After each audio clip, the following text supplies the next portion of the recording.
Ishtaparesho Bhadreshu Nityam Bhagavata Sevya Bhagavati Uttamashoki Bhakti Bhavati Naishtiki Nigama Kalpatura Garitam Padam Shukamakaramitta Dravi Samitam Pibata Rashamadhyam Mahora Naistika Vivakaham Krishna Swadamapagate Dhammagana Hisha Karunashta Dushamasha Padana Kodinodidam Twamapi Adavashuta Vishatam Bibo Samapyadana Bidam Bikusanam Prakyahiduho Maharitat Madam Sanklation Sandi Nanyata Om Magana Dimaranda Shaganangana Sarakya Chaksurun Militam Yanatashmai Sri Guruvenam Sri Chaitanyamano Bishtam Stapitam Yanabhutare Swayam Rupa Karamayam Darati Swaparandikam Vandeham Siguru Siyata Parikamanam Sri Gurun Vaishnavam Sri Rupam Sagadatam Sahagana Raganatam Vitam Stam Sadevam Sadvaitam Savadutam Paridhana Saitam Krishna Chaitanya Devam Sri Radha Krishna Padan Sahagana Lalita Shri Vishakan Vitam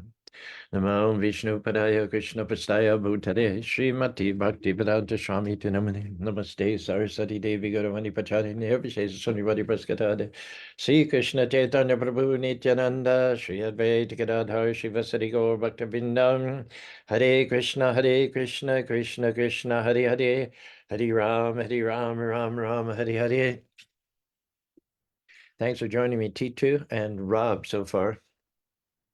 Hopefully, Brent will jump on. He usually comes in around 3 minutes past after the initial Mangalacharana prayers. And I'd like to remind you all, you're welcome to congratulate him prematurely, in advance, preemptorily. I believe it's this weekend, isn't it, Brent, that you're going to get your spiritual name.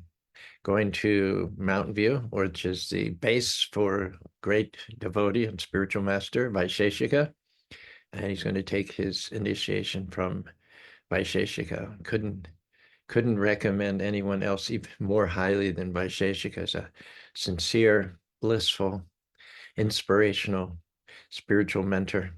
It's a good choice on the part of Brenter, and we're very happy for him in his impending initiation. If we take shelter of great souls like that, our path back to home, back to Godhead is guaranteed. We just have to, having made the decision and the commitment, stick steadfastly to their service or lotus feet. Vaisheshika's emphasis is the same emphasis that Prabhupada made.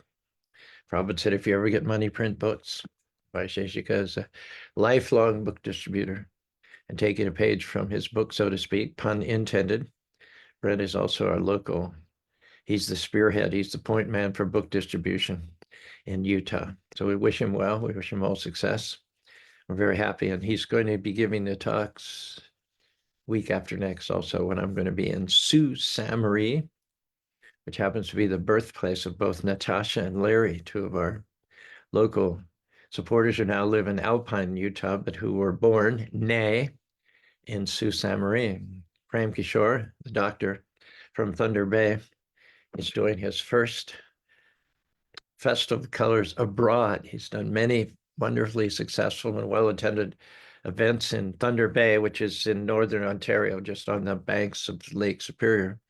Now he's attempting another festival several hundred kilometers away in Sault Ste. Marie. And if that's successful, hopefully he'll spread his tentacles all the way to Hamilton and Toronto. And I will be there to support him every step of the way. I have the highest respect for Prem Kishore. He's an amazing devotee, a man after my own heart. He loves color festivals. He loves Rath Yatras.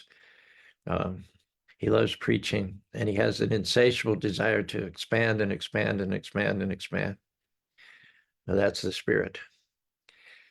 Today is Motivational Monday, and our topic is one-pointed devotion.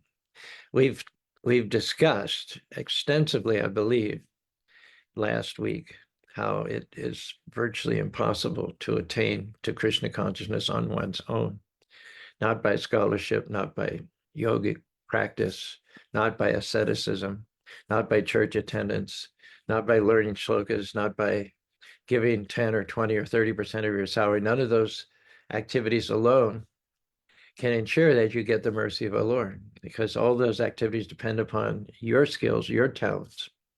when in fact, who's going to get access to the Lord? Who's going to get the darshan of the Lord? Is going to be one who's pleased the Lord. It's going to be the Lord's decision. Ultimately, there may be people who want to come into your house, spend time with you, play video games in the basement, chat with you, hang out with you, play ball with you, play tennis with you, play pickleball with you, brainstorm with you. There may be a number of people that want to be with you, but the final decision is whether you want to be with them. There's nothing they can do to force themselves into your presence, to force you to spend your valuable time with them. If you're going to offer your association and your valuable time, it's going to be your decision and no one else's. And I hope that's true for everyone I'm speaking to. I hope that you're not allowing other people to tyrannize the valuable minutes, seconds, and hours of your life. You have to surround yourself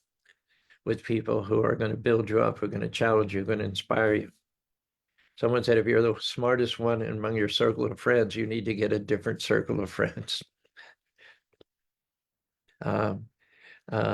It's actually much better if we feel ourselves to be the least amongst our circle of friends, because then the bar is set higher than we're at present, and we have something to shoot for. So we cannot force Krishna to accept us. We cannot force him. That's always his decision. The spiritual world, sometimes we lose sight of the fact that the kingdom of God is exactly what it's purported to be. It's God's kingdom. It's God's kingdom. It's not your kingdom. You can't bust your way in. It's like the space program, the much heralded space program of America, Russia. I think China even has one now. It's all about busting your way into the moon, or busting your way into Mars, or busting your way into Venus and Mercury. No consideration that this belongs to somebody else. Maybe I should observe the protocol. Maybe I should apply. Maybe I should humble myself a little bit and get permission from the higher authorities in order to travel willy-nilly here and there throughout the universe. There's no thought of that. In fact, we say we're going to conquer space. We're going to conquer space. Good luck with that. Yeah. So over and over again, we need to settle this fact in our mind. We don't earn God's association. We don't earn God's mercy. Going to the spiritual world is not like accumulating money and buying a ticket. You cannot go to the spiritual world by purchasing a ticket. It's an affair of the heart. Those who are going to go live with God are those who God personally chooses. And here's an example. I believe we mentioned this at the end of last Wednesday's class. A small child, that doesn't even know how to walk. It doesn't even know how to walk. What to speak of run or climb. This child is only at the crawling stage. The muscles are flaccid, jelly-like, unformed. Child cannot crawl himself or herself onto the shoulders of the father. There is no capacity for that. Child cannot grab onto the pant leg and hoist themselves up like crawling up these big ropes in the gym. I've seen people shimmy up those ropes just really fast, and I like, how do they do that? Tremendous, not only our shoulder strength and strength in their grip, but their legs also have to be gripping the rope so they don't slip down when they let go. So shimmying up a rope to the roof of the gym is a sign of extraordinary strength. Child doesn't have that. Child doesn't even have the strength to stand up. If he stands up, he falls back on his butt. There's no way a child can get up onto the shoulders of the father, except if the child jumps and waves his hand, well, not jumps, but kind of bounces on the floor, waves his hand, makes supplicatory noises to indicate that the child would like the father to swoop down, grasp him, and then the father can put the child on his shoulders. And it's very possible, not by the child's power, but by the father's possible. So when we say over and over again, it's impossible to attain the mercy of the Lord, that's not meant to discourage us. We're saying it's impossible to attain the presence and the mercy of the Lord by your own powers, but it's entirely possible that if you make the right noises and the right sounds and the right gestures, if you sincerely yearn for that or hanker for that, then God will intimate your innermost desires, and he will do what he will lift you up on his shoulders, so to speak. Ramanda Bromite Kono Bhagavana Jiva Guru Krishna Prasadi Pai Bhakti Letabish. Who knows how long we've been in this material world? Hundreds, perhaps even thousands of births, certainly hundreds, thousands, or tens of thousands of years. Um, uh, our entrance into this material world may have come in a previous creation, in fact. We may not have plopped into this material even in the last 155 trillion years. We may have been in this material creation of previous creation. Everything was wound up, annihilated. We went to sleep. We woke up again in the current creation, and we've been mucking around ever since. So it's not by our own, but it says that after doing all of this mucking around in the material world, if one finally comes to a level of consciousness, who am I? Why am I here? What's the purpose of life? Eating, sleeping, mating, defending, eating, sleeping, mating, defending, eating. How many times can we do this over and over and over again? Birth, death, disease, and old age, eating, sleeping, mating, defending, nothing new under the sun. Same old panapana, same old, same old, same old, same old. At some point, you're going to have to get fed up. And then you're going to ask, who am I and what's the purpose here? At that point, God stoops down. He stoops down and he makes himself available differently in different ages.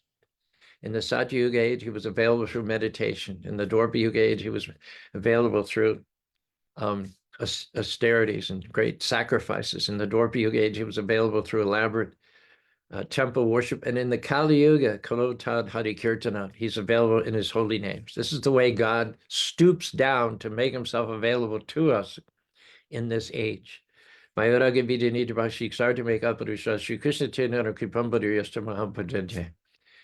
comes down as Lord Chaitanya Mahaprabhu, and Lord Chaitanya Mahaprabhu personifies, exemplifies the Yuga Dharma, the process for God realization in this particular age of Kali Yuga, which is Harinama, Harinama, Harinama, Ibakevalam, Kalo, Nasteva, Nasteva, Gatiranyata. Kalo, Nasteva, Nasteva, Nasteva. In Kali Yuga age, in this age of quarrel and hypocrisy, this winter season in cosmic history, the easiest and most effective, in fact, the sole means of attaining God consciousness, getting God to swoop down and lift you up on his shoulders, is chanting the holy names of the Lord. Hare Krishna, Krishna Krishna, Hare Hare, Hare Ram, Ram Ram, Hare Hare. Sukadeva Goswami says, Savai Pum Shamparo Dharmo Yato Bhaktira Ahaitukiyapati Adhyatma Suprasidati. Rather, Narada Muni. The ultimate occupational duty of a living being, trapped in the chains of birth, death, disease, and old age in this material world, eating, sleeping, mating, defending. The ultimate occupational engagement, which will free one from all those chains, all those constraints, all those conditions, is chanting the holy names of the Lord. That is the prescription for this particular age. Hare Krishna, Krishna Krishna, Hare Hare, Hare Ram, Ram Ram, Hare Hare. We can run after Krishna all we want, but it's only when Krishna agrees to be captured by us that we can do so. Every November, it's coming up here soon. I know many Indian devotees go to India for Kartik, which is October, November, especially sacred time of the year when Krishna is celebrated as Damodar, the one who is caught by Mother Yashoda and bound with ropes around the abdomen. Everybody knows the story. Mother Yashoda was trying to do her household duties when Krishna was up to so much mischief that she wasn't able to do her service to Krishna because Krishna was causing so much disruption in the house. So she went to the extraordinary length of desiring to tie Krishna up to a big anvil, like a blacksmith's anvil, so keep Krishna fixed in one place while she could cook a meal for him or do whatever, clean the house for him or whatever she wanted to do for him. He was preventing her from serving him. So she wanted to tie him up, but as you know, the rope was 2 inches too short. She got another piece of rope, attached it to the first piece of rope. It's 2 inches too short. Another piece of rope, still 2 inches too short. And then finally, when Krishna saw that Mother Yashoda was getting frustrated, flushed, there's perspiration running down her cheeks, he took compassion on her. And he agreed then that the rope ends would overlap and she would be able to tie a knot and keep him there. So however much she would run to capture Krishna, she wasn't able to capture him until he allowed himself to be captured. So he was running here and there. His mascara was running because of the tears from his eyes. He was apparently very distressed. Like any child, he wanted to avoid constraints or punishment from the parent after having been naughty. And finally, when Krishna agreed to be caught, Mother Yashoda caught him. But then her efforts to tie him up, to make the 2 ends of rope tieable, those were also unsuccessful over and over and over and over again. However many times she tried to tie the knot and constrain Krishna, she was unsuccessful till such time as Krishna took pity on her. He saw her sincerity. The only reason she wanted to tie him up was so that she could cook a meal for him. Maybe Krishna got hungry in the meantime. We don't know. We have these 2 parrots, and how compliant they are, whether they'll come with you or step up, or whether they'll lash out and bite you, it really depends a lot on whether they're hungry or not. If they've satisfied their hunger, they're willing to go with you, step up and go. But if they're in the middle of eating, the last thing you want to do is approach them and get them to come on your hand and go somewhere else. They'll be very grumpy. Rah, rah, rah, rah, rah. On the other hand, if they're somewhere where they haven't been fed for a while, and they've been kind of thinking of food and hankering of food, and if they think that by stepping on your hand, you're going to take them somewhere where they're going to eat, then they're very eager. They're very cooperative. So a lot of their mood, a lot of their reactions, whether they're naughty or nice, depends on whether they're hungry or not. So Krishna might have just gotten hungry enough that he wanted to let Mother Yashoda go back to the stove and finish cooking a meal, which he'd then offer to him. But whatever his motives, seemingly so human-like, he allowed, finally, by his mercy and by his mercy alone, he allowed Mother Yashoda to tie him. Krishna echoes these same thoughts in the Bhagavad Machita Madhurani Machid Madana.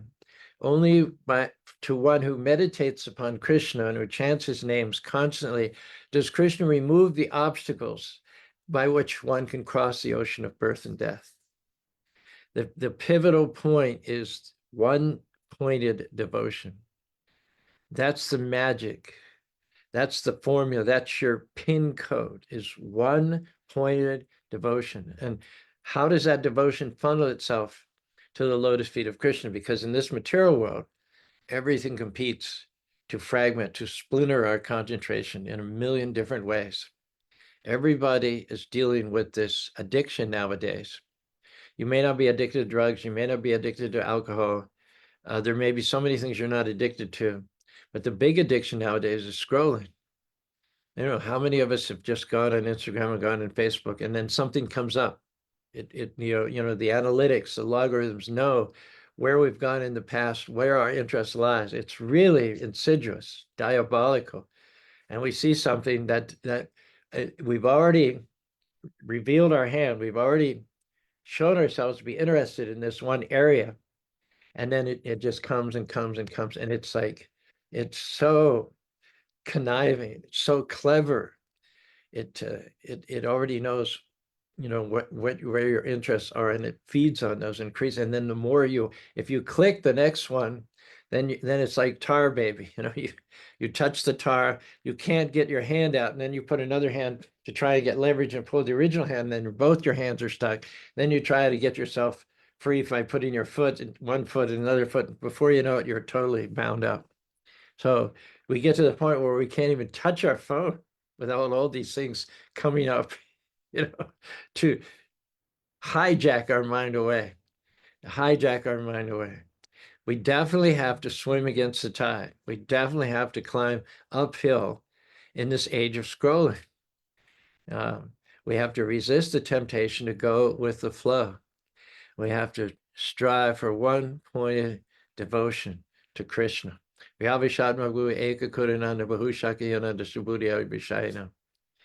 Those who are single-minded in the devotion of Krishna, they achieve the mercy of Krishna. On the other hand, those who are not devoted, their consciousness is all over the map. Their consciousness is like a plane of glass that was broken and hit the floor, and not only did it shatter into millions of pieces, but the pieces went in all different directions. Anybody who's dropped ceramic or glass on the floor knows that there's a certain blast area where 90% of the pieces can be swept up into a dustpan.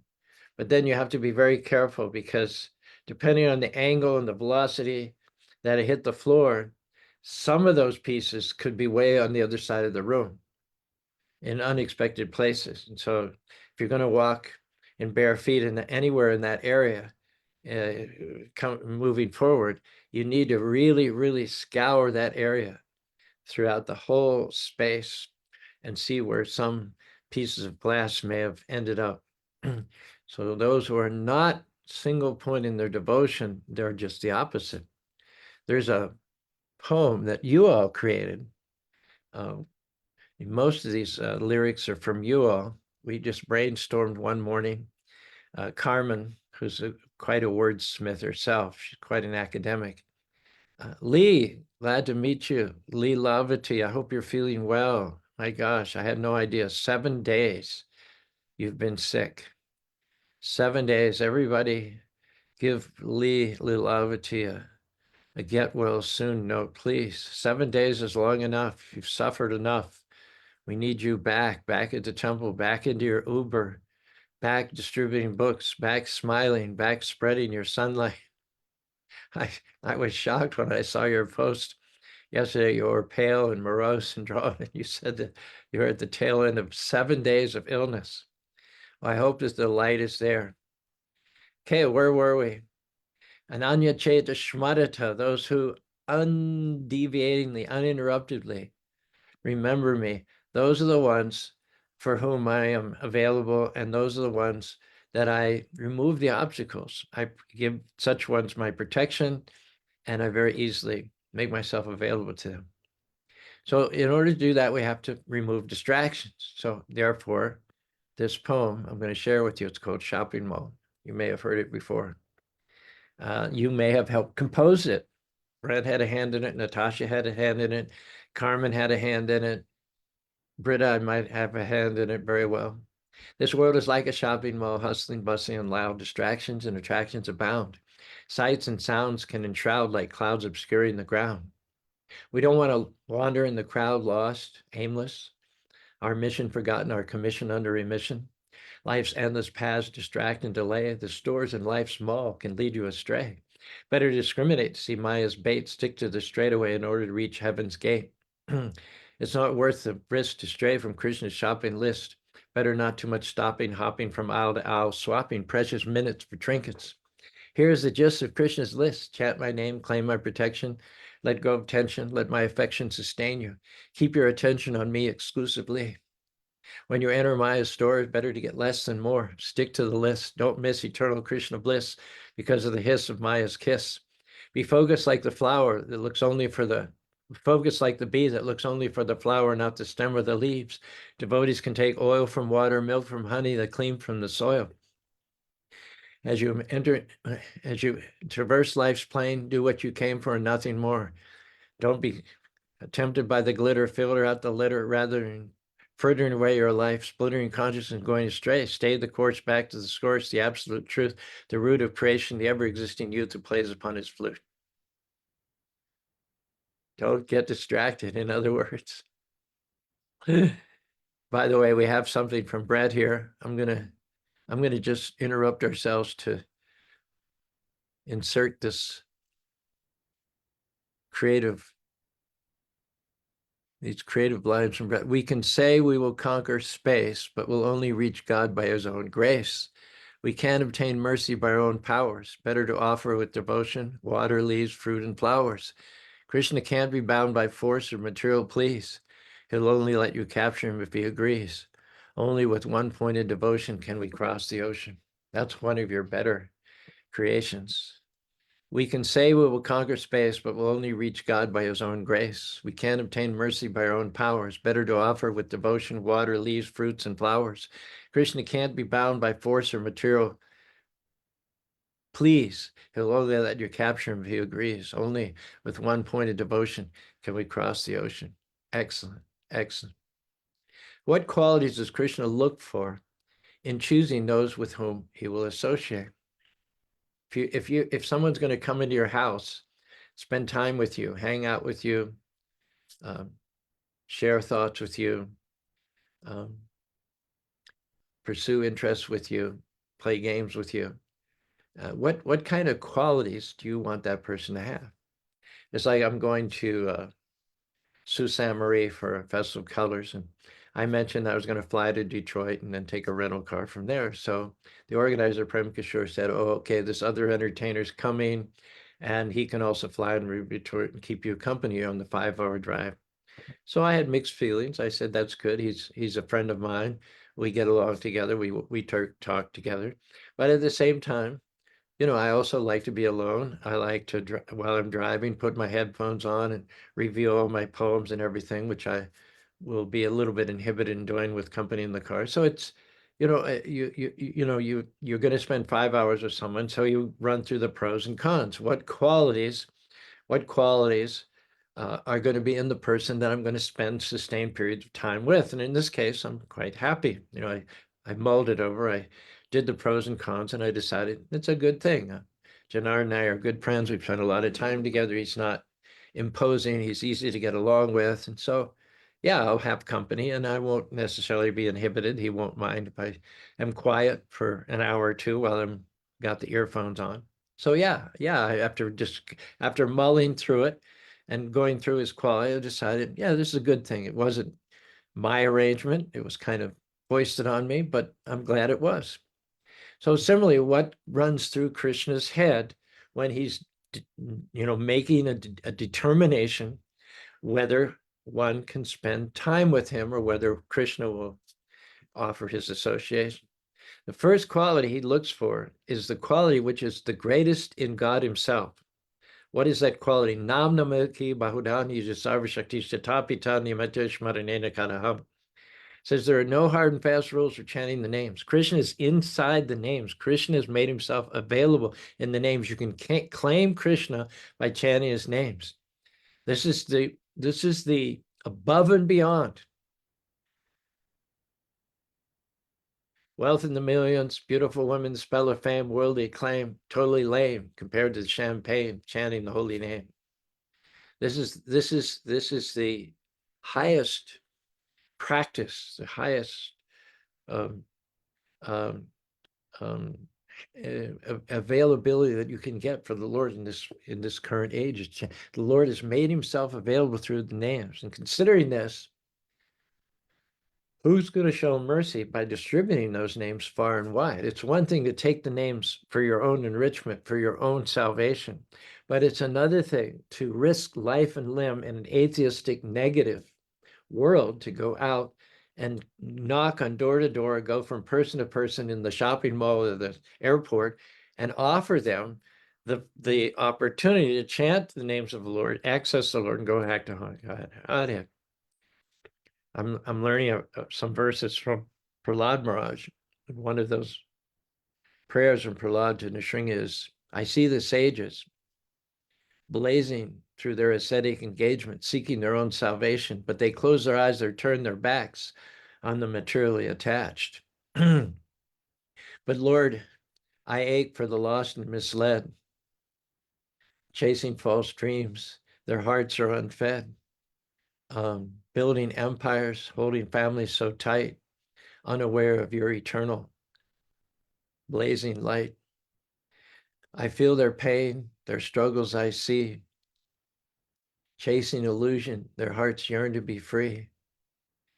But without your love, their hearts are cold. True happiness they'll never behold. And Prahlad's heart yearns for those. He said, As for me, I can't leave the lost behind. The fools and rascals, they're on their mind. My plea for them, it runs so deep. Awaken their hearts, Lord, from Maya's sleep. So Prahlad refuses to take advantage of his own salvation. He's already approved. He's already cleared. He's got his pre-check. He's got his TSA pre-check. He's got his gold pass or whatever. Just go right back home, right back to Godhead. And yet Prahlad is taking a rain check on that and not cashing in on his single-minded devotion so that he can remain in this material world and do what he can to have others precede him back to home, back to God. Nothing impresses the Lord.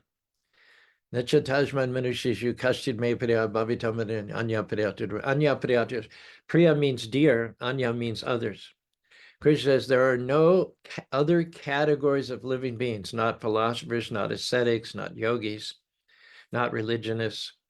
There are no other categories of living beings who are as dear to me as those who express, who represent my mercy energy by preaching to deliver the fallen conditioned souls.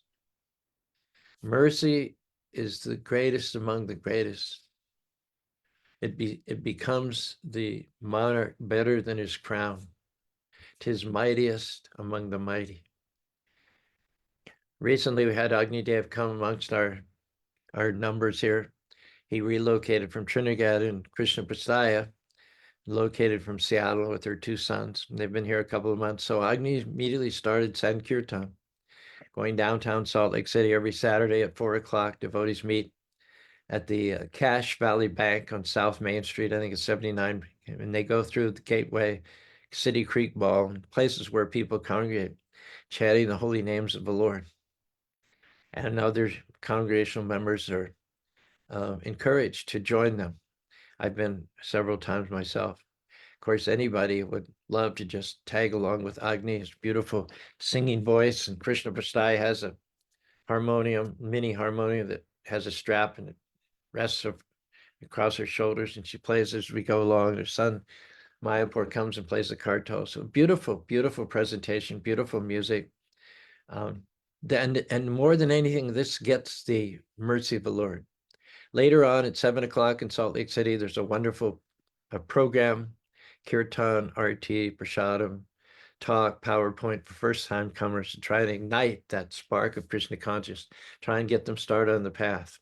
But once they get started on the path of Krishna consciousness and their own life experiences a change for the better, those are going to get on the fast track, the carpool lane back to home, back to God, are those who are immediately going to start sharing what they've learned.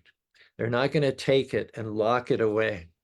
They're not going to be miserly about this treasure house of knowledge, but they're going to start spreading it. And someone says, well, how Caru, I've only been coming to the temple for 3 months. How can I spread it?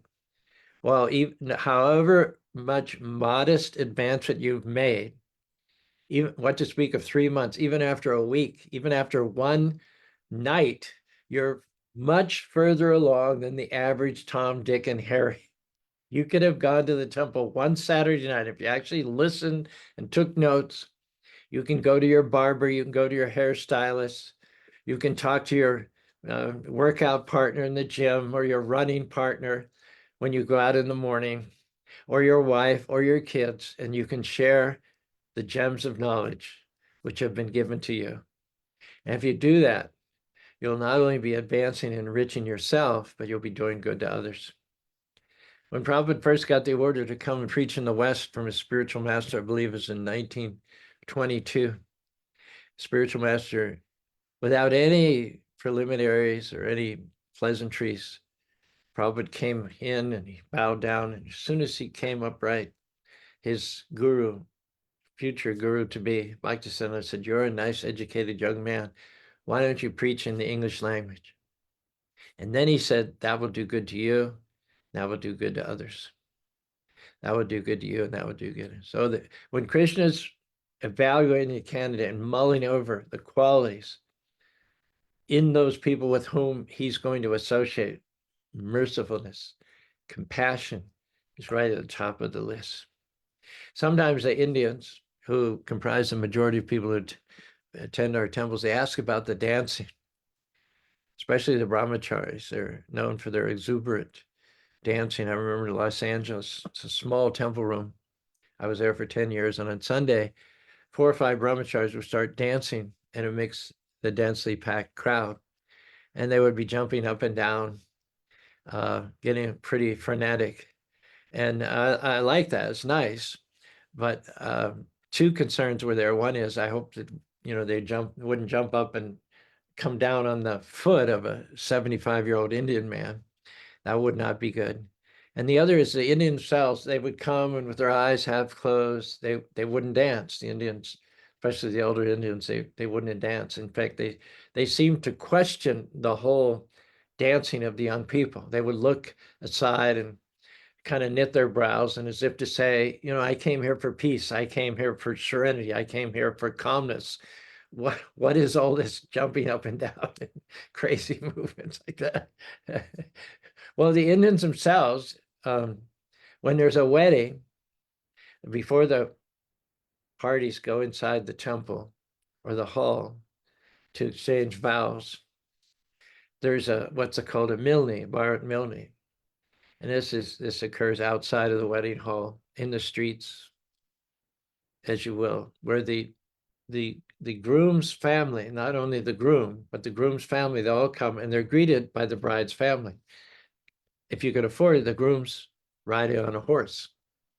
So as the groom appears, looking very chivalrous and dashing, on his horse, he's generally got a turban, he's got a beautiful silk coat, got a horse, and then all of his relatives are in front of him. It makes a beautiful sight. So for that's his day. That's his day. That's a day you celebrate him. You're not going to celebrate. You haven't celebrated him to this extent up to this point in time, and you're not going to celebrate him afterwards.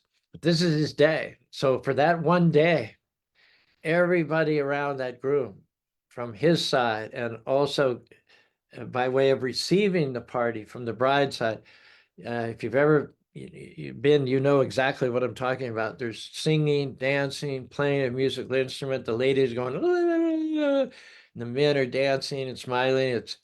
It's crazy, crazy fun. I remember Yogi and Pragna, their oldest daughter, Binika, she got married downtown. They'd rented a whole hotel, engaged me to do the ceremony.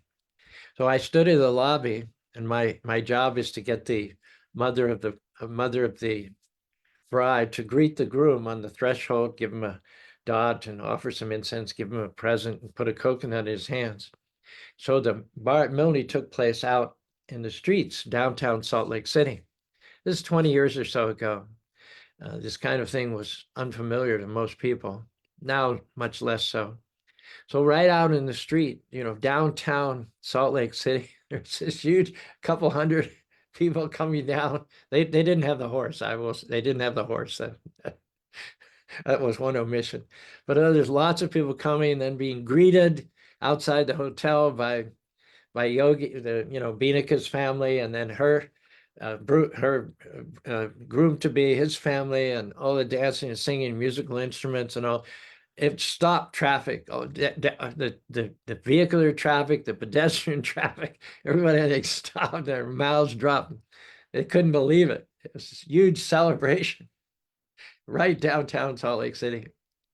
Nowadays, people are more used to it, but in those days, it was unprecedented. So the thing is, if you can dance and sing uninhibitedly for this groom and this bride out of happiness for them, if you can celebrate them that one day a year, you've never done it before, you'll never do it again. Why can't you go into the temple and sing and dance and celebrate the Lord, who's eternally the most beautiful, who's eternally the most intelligent? He's married to the greatest girl. They're best buds forever, Radha and Krishna. Krishna becomes 2. He expands himself in his pleasure-giving potency. That potency manifests beside him as Radha. That's why we don't just say Krishna, we say Hari Krishna. Hari Krishna means Radha and Krishna. And then Radha is the greatest servant of the Lord. So one becomes two and two becomes one. So if you celebrate a couple in the material world on the day of their wedding, and let's not be a downer, let's not be a party pooper, but the fact is that even amongst Indians, a good percentage will be divorced within a year.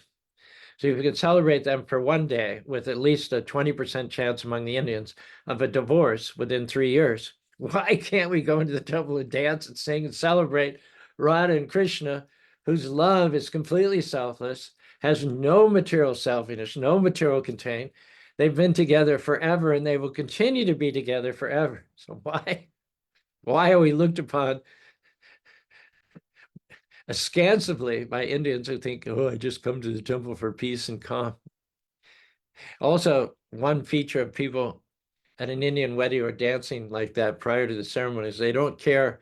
They're not inhibited. They don't care what they look like. They don't care who's around. They don't care what people think about them. Kind of lose themselves in this celebratory mood like that. People, at least temporarily, are madly in love with the bride, madly in love with them. And the people are so happy that the couple are happy. It's enough to make the crowd happy, the relatives happy, the well-wishers happy, that the groom is happy and the bride is happy. So if they can do this for someone who's their hero for one day, why can't we chant and dance for Krishna, who is our hero eternally? Why should we be shy about it? If rich people can dance for each other's marriage, which may end up in a divorce after a few years, why can't we chant and dance for Krishna? And when you see devotees chanting and dancing, it has an extraordinary effect. It has an extraordinary effect, whether it's in the temple or whether it's out in the street. You look at the visages, the faces of the devotees, and they're luminous like the moon. Yanhara Darshana Krishna Aisha Mukha Nama. Those who are purified devotees of the Lord are so purified that all it takes is to glance at their faces and one immediately wants to be like them. Free from care, free from anxiety, free from inhibitions, one pointedly devoted to the lotus feet of the Lord who created it all. There's a story about a freedom fighter and a very successful businessman and entrepreneur, as well as a politician named Chitran Das. One time, this man who had it all, good looks, youth, popularity, wealth, champion national cause of freedom and independence from the British, sitting with his wife in a garden. He was getting, as well as accolades and number of followers, people joining him almost daily. He was getting 50,000 rupees a month from his business interests. He was rich, educated, he was good looking, he was popular. His devoted wife said to him, why are you so morose sitting on this park bench?